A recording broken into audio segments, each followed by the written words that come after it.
Hello बच्चों, आइए दिए गए प्रश्न को समझते हैं।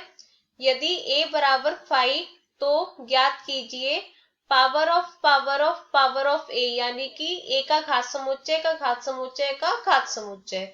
तो आइए इसके लिए मुख्य अवधारणा पर चर्चा कर लेते हैं। मुख्य अवधारणा, मुख्य अवधारणा। सबसे पहले हम ये समझते हैं कि घात समुच्चय क्या होता है। यहाँ पे हमें एक समुच्चय दे रखा है a, तो इसका घात समुच्चय क्या होगा।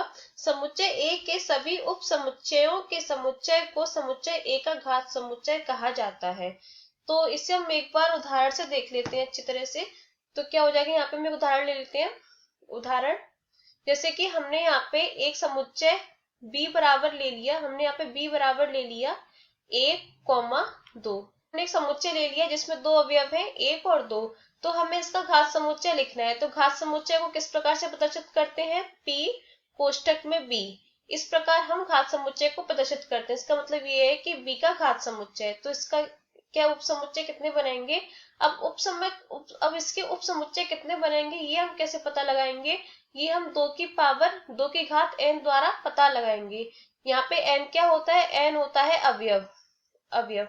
अब हमें b समुच्चय में कितने अवयव दे रखे हैं, 2 अवयव दे रखे हैं, यानी कि क्या हो जाएगा 2 की पावर 2 की घात 2 बराबर कितना आ जाएगा, 4 आ जाएगा। यानी कि जो b के उप समुच्चय बनेंगे वो 4 उप समुच्चय बनेंगे। अब 4 उप समुच्चय कौन कौन से बनेंगे, यहाँ पे पहला तो उप समुच्चय बन जाएगा 1, ये एक उप समुच्चय बन जाएगा। दूसरा उप समुच्चय बन जाएगा 2, तीसरा उप समुच्चय बन जाएगा 1,2, यहाँ पे 1,2 1,2 और चौथा उप समुच्चय बन जाएगा 5, यानी कि रिक्त समुच्चय। 5 का मतलब क्या होता है, 5 यानी कि बराबर रिक्त समुच्चय। रिक्त समुच्चय जिसके अंदर कोई भी अवयव नहीं हो सकता, यानी कि बिल्कुल खाली समुच्चय।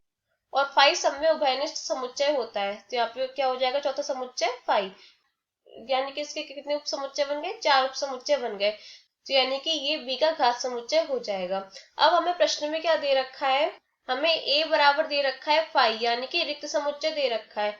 तो इसका हमें power of power of power of a ज्ञात करना है। तो सबसे पहले हम पावर ऑफ a ज्ञात करेंगे। तो हम यहाँ पे a का घात समुच्चय ज्ञात करेंगे तो क्या हो जाएगा, p a बराबर क्या हो जाएगा। अब a में क्या है, 5 है केवल। तो 5 का मतलब क्या होता है, रिक्त समुच्चय। तो अगर रिक्त समुच्चय तो इसमें तो कोई अवयव है नहीं है, यानी कि 2 की घात 0 करेंगे तो कितना आ जाएगा, 1 आ जाएगा। तो इसमें सिर्फ एक उप समुच्चय बनेगा, वो क्या हो जाएगा, इसमें 5 आ जाएगा, क्योंकि 5 सभी में उभयनिष्ठ उप समुच्चय होता है। तो इसका उप समुच्चय क्या आ जाएगा, मझला कोष्टक के अंदर 5। यहाँ पे हमें एक उप समुच्चय प्राप्त हो गया। तो ये निकल आया पावर ऑफ ए, यानी कि ए का घात समुच्चय। अब हमें निकालना है पावर ऑफ ए, यानी कि ए का घात समुच्चय का घात समुच्चय। हमें इतने भाग का हमें मान ज्ञात करना है। तो क्या करेंगे, पावर ऑफ ए, यहाँ पे भी कोष्टक आएगा ए, इस तरह से लिखेंगे इसको। तो बराबर क्या हो जाएगा, अब यहाँ पे a के घात समुच्चय में कितने अवयव है, 1 है।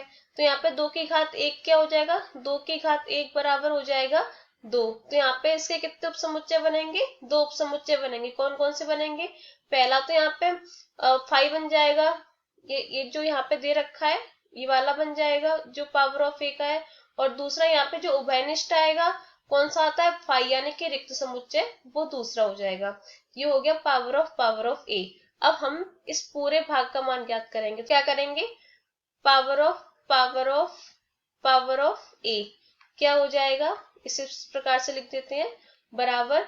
अब इसमें हमें कितने अवयव मिले हैं, 2 अवयव मिले इसके उप समुच्चय में, यानी कि 2 की घात 2 बराबर कितना होता है, 4 होता है। तो यानी कि जो इसके उप समुच्चय आएंगे वो 4 आएंगे। तो यहाँ पे क्या करेंगे, कौन कौन से उप समुच्चय हो जाएंगे, होगा पहला वाला अवयव कौन सा है, 5 है, तो इसका हो जाएगा 5, इस तरह से लिख जाएगा वाला, ये हो जाएगा पहला अवयव, पहला उप समुच्चय। दूसरा क्या होगा 5, यानी कि रिक्त समुच्चय, तो उसको इस प्रकार से लिखेंगे।